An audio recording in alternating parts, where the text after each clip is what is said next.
আজকের breaking news, আমার মা চেয়েছে তাই অপুকে ঘরে তুলেছি, এমনটাই বললেন ঢালিউড সুপারস্টার সাকিব খান। ভিডিওটি সম্পূর্ণ দেখলে অবশ্যই বুঝতে পারবেন সাকিব খানের বক্তব্যটা আসলে কেমন ছিল।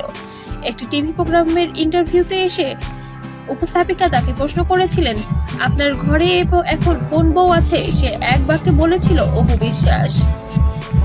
অনেক বেশি ক্ষিপ্ত হয়ে এবার বললেন, ওই মহিলার মাথা খারাপ হয়ে গিয়েছে, ওই মহিলার মাথার চিকিৎসা করা দরকার। আমার সঙ্গে তার কোনো ব্যক্তিগত সম্পর্ক নেই, সেটা অনেক আগেই আমি শেষ করে ফেলেছি এবং ছিন্ন করে ফেলেছি, কিন্তু সে কেন বারবার আমাকে টেনে কথা বলে আমি বুঝি না।